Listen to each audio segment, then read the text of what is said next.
شہر؟ کیوں بھائی؟ یہ جہاں مجلس ہو رہی ہے یہ تو ایک چھوٹا سا ولیج ہے نا، قصبہ ہے چھوٹا سا، ٹھیک ہے نا؟ تو شہر اور قصبے میں بڑا فرق ہوتا ہے۔ میں قصبے کے بازار میں گیا، میں نے دیکھا دکانوں میں جو مال ہے نا وہ باہر نمونے کے طور پر بوریوں میں رکھا رہتا ہے، باجرہ، مکئی، گندم، جوار، توجہ ہے یا نہیں؟ بھائی اس کا نمونہ باہر ہے، دکان کے اندر یہ مال موجود ہے۔ کیوں کہ جناب یہ ہے قصبہ، یہ گاؤں ہے، یہ چیزیں یہاں پیدا ہوتی ہیں، یہاں بکتی ہیں، یہ شہر کا ہے نہیں۔ اور اسلام آباد کیا ہے، پنڈی کیا ہے، وہ شہر ہے، توجہ۔ اور شہر کسے کہتے ہیں؟ جہاں امریکہ کا مال، جاپان کا، چین کا، لندن کا، فرانس کا، روس کا، کوریا کا مال بکے، اسے کہتے ہیں شہر۔ اب جب میں شہر کے اندر گیا بازار میں تو بڑے بڑے گودام، اب گودام میں جو کچھ ہے نظر تو آتا نہیں، توجہ ہے یا نہیں؟ تو گودام کے دروازے پر نمونہ رکھ دیتے ہیں کہ وہ جو چیز شہر میں ہے نا گوداموں میں چھپی ہوئی، وہ دروازے پر بطور نمونہ دیکھ لو، توجہ ہے یا نہیں؟ اچھا، اب نبی نے کہا میں علم کا قصبہ ہوں یا بستی ہوں؟ شہر میں، شہر میں تو کائنات کا مال بکتا ہے۔ اب اس شہر میں کیا کیا چیزیں مل رہی ہیں؟ ہم نے کہا دروازے پہ دیکھو نمونہ کیا ہے۔ دروازے پر جب نمونہ دیکھا تو پتہ چلا آدم کا علم، نوح کا حلم، موسیٰ کی ہیبت، عیسیٰ کی طریقت، یوسف کا حسن، یحییٰ کا زہد، محمد کا جمال، اللہ کا جلال۔ توجہ ہے کیا نہیں؟ میرے دوستو، نبیوں کے پاس یہی تو مال ہے نا کل۔ اب یہ مال کہاں سے لیں گے؟ شہر سے، اور شہر سے لینے کے لیے سوالی بنیں گے در کے، توجہ ہے یا نہیں؟ در بتائے گا کہ ان سب کے لیے شہر میں مال موجود ہے۔ آدم آئیں گے علم لے جائیں گے، نوح آئیں گے زہد لے جائیں گے، یوسف آئیں گے حسن لے جائیں گے، توجہ ہے میرے محترم سامنے۔ اور عزیزان محترم، مزے کی بات یہ ہے کہ دروازے پر جو فقیر آ کر مانگتا ہے تو وہ صرف اللہ کے نام پہ نہیں مانگتا، اگر وہ چاہتا ہے، اگر وہ چاہے کہ مجھے بہت کچھ مل جائے تو ساتھ ساتھ نعرہ لگاتا ہے، گھر والوں تھوڑے بچیاں بھی خیر، توجہ ہے یا نہیں؟ پیغمبر ہے گھر، علی ہے در، اب سائل نے آواز دی، گھر والوں تھوڑے بچیاں بھی خیر۔ اس کا ترجمہ ہر فقیر کو یاد ہے، نظر اللہ نیاز ہے۔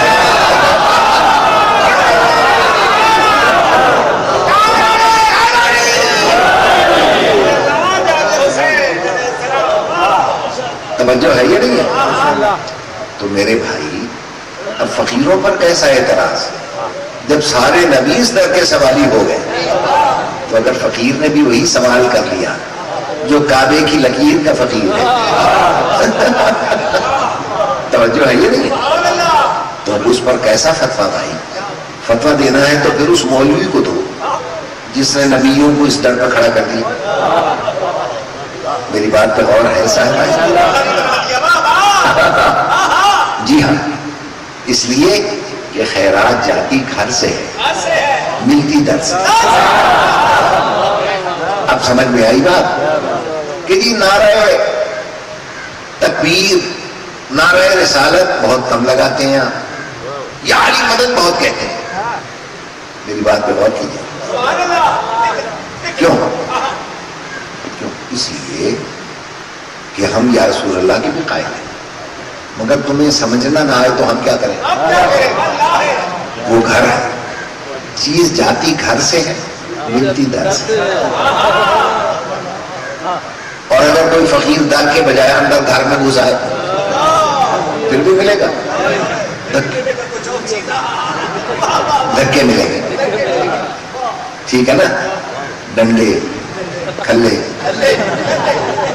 توجہ ہے نا؟ آپ کہیں گے ابھی وہ گستاخ مانگنا ہے تو دروازے پہ کھڑا ہو، گھر میں کیوں گھسا ہے؟ تو پیغمبر نے 75 دفعہ کہا میں گھر ہوں، علی در پہ مانگو، گھر میں گھسو گے ڈنڈے لگے گے۔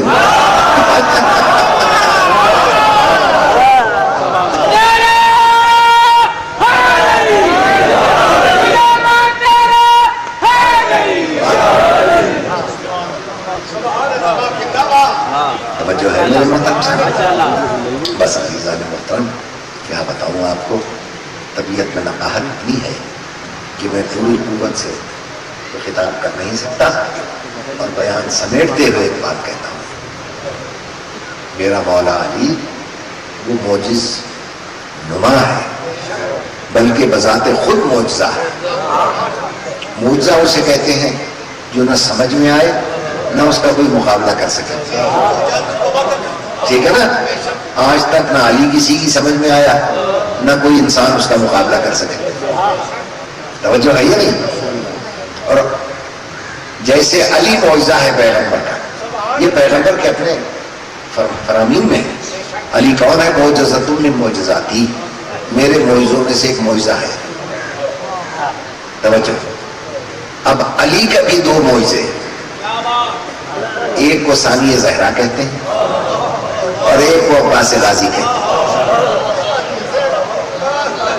یہ علی کی معجزے، توجہ ہے یا نہیں؟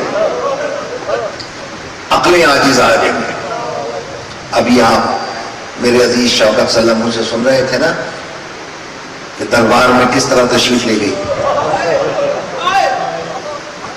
جیسے ہی دربار میں قدم رکھا اور زبان مبارک سے نکلا بسم اللہ الرحمن الرحیم، اب یہ علی کی بیٹی کا معجزہ نہیں ہے کہ پورا دربار یزید سمیت بے ساختہ تعظیم کے لیے کھڑا، خدا کی قسم پورا دربار تعظیم کے لیے کھڑا ہو، نیزے گر گئے، تلواریں گر گئی، اور بسم اللہ سن کر ایک نابینا صحابی بیٹھا تھا، ابو برزہ اسلمی، ساتھ والے سے کہتا ہے میں رسول کا صحابی ہوں، مجھے سوچ کے بتانا یہ دربار میں علی بول رہے ہیں؟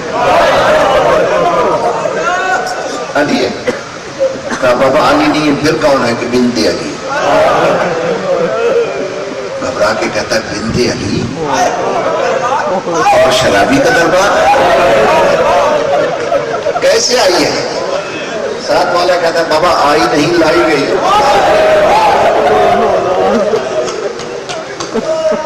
تو پریشان ہو کر کہتا ہے علی کی بیٹی اب لائی نہیں ہے؟ پاس بیٹھا ہوا آدمی کہتا ہے شکر کر تیری آنکھیں نہیں ہیں، فقط لائی نہیں گئی ننگے سر کی۔ اس کے ہاتھ بھی گردن سے بندھے ہوئے ہیں، وہی سے آواز دے کر کہتا ہے علی کی بیٹی اپنے آپ کو اکیلا نہ سمجھنا، میں تیری مدد کے لیے آ رہا ہوں۔ بعض لوگ یہ اعتراض کرتے ہیں کہ باپ کے لہجے میں کیوں بولی، ان کو کیا پتا یہ معجز نما باپ کی معجز نما بیٹی ہے، یہ ولی کی ولیہ بیٹی ہے۔ یہ بتلانا چاہتی تھی وہ بے حیا یزید،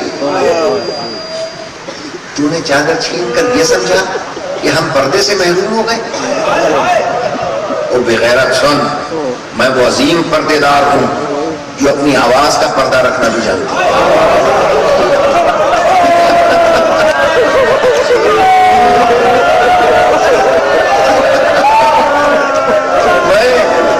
اپنے لہجے کا پردہ رکھنا بھی جانتی ہوں، میں نامحرموں میں اپنے لہجے کو بھی پردہ کیوں کروں؟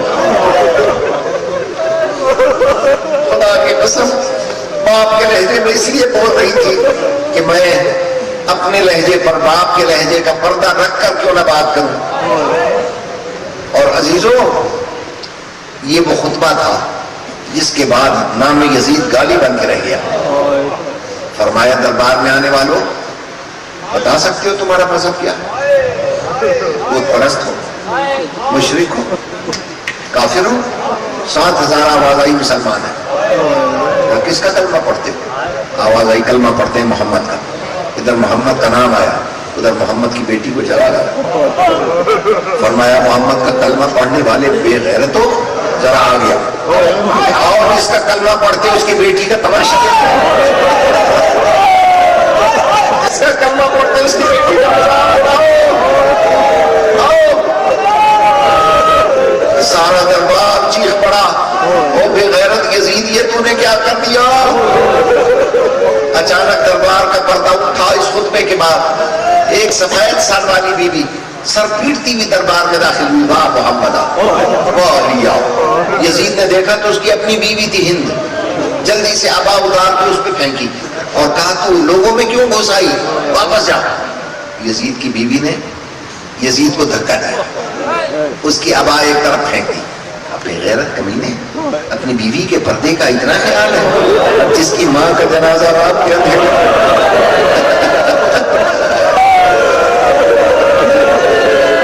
بڑے دربار میں کھڑی فریاد کر رہی ہے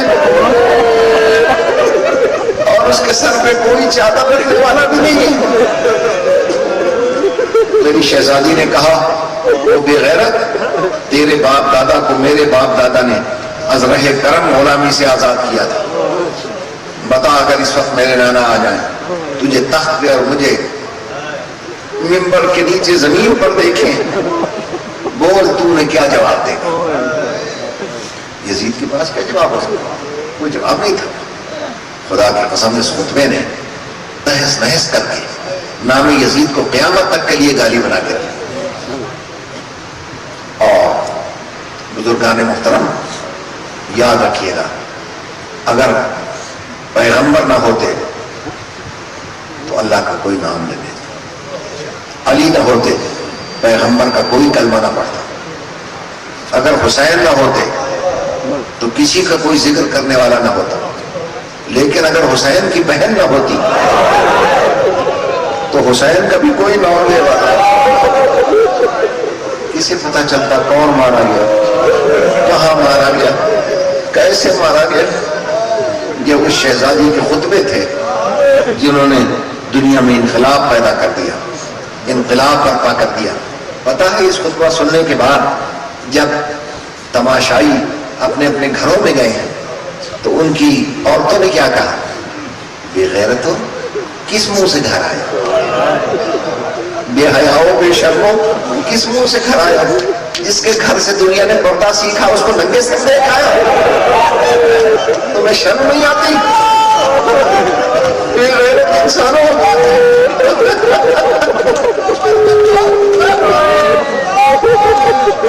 بس دوستو، اللہ آپ کی مجلس کو قبول کرے، خدا بانی مجلس کی توفیقات میں اضافہ کرے، اللہ میرے بھائی نزاکت شاہ کو ان کا وارث عطا کرے، محمد محمد وآل محمد، اور جو بے اولاد ہیں خداوند عالم ان کی جھولیوں کو آباد کرے، اور ہمارا ملک مستحکم رہے، اور لبنان پہ ہونے والے ظلم کا خاتمہ ہو، اور بارہویں سرکار کا ظہور فرما تاکہ ہمیشہ کے لیے ظلم کا خاتمہ ہو سکے۔